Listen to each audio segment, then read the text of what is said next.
I'm here at the Canadian Ultimate Championships in Edmonton, Alberta, Canada. And what better place than to do a disc golf video? As you can see behind me, it's super windy.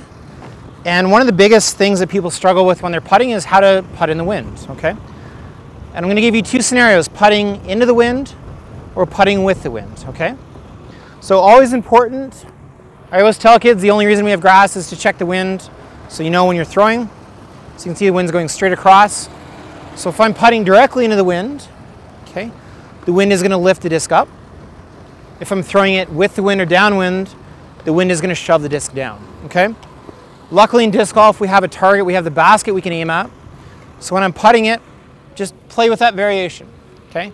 So if I'm putting into the wind, okay, I know that the wind is going to lift the disc up.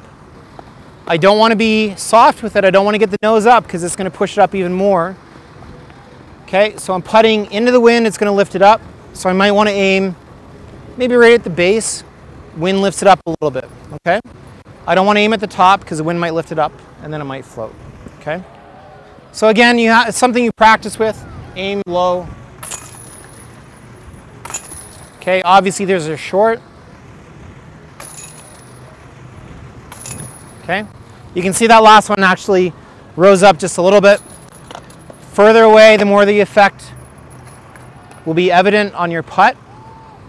I always tell kids when I'm teaching Frisbee, when I'm teaching throwing, nose to tail, try and keep it nice and flat. Think of a wing on an airplane, okay? For some shots, it makes sense to approach.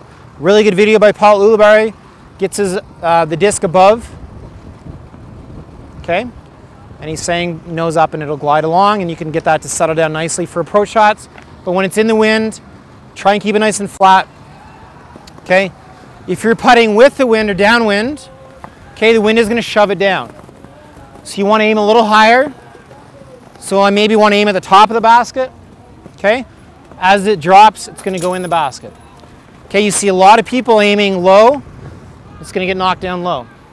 So try to aim a little higher. Okay, again, play around with it a little bit. Okay, the whole point of putting is to figure out your stroke. It's to practice in the conditions. Okay, if you're not missing when you're putting, I like to say that you're not learning. So it's good to miss when you're putting because you're trying different things. Once you get that stroke settled down, then you can get comfortable and you can settle into it and then have that same release every time, okay? Crosswind is another story. So if I'm throwing into the wind again, low because the wind is going to lift it up. If I'm throwing downwind, aim high, it's going to drop it down. With crosswind, okay, we really do not want to get the edge of the disc up into the wind because it's going to blow it over. Okay, and typically if the wind is blowing right to left here, I want to aim at the right of the basket and the wind will carry it over.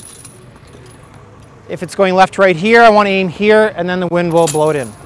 But again, try and keep that disc nice and flat. Anytime you put any sort of lift to the disc, the wind is going to have its way with your disc, and so you really want to learn how to control your throw into the wind. So that's throwing upwind, downwind, and crosswind.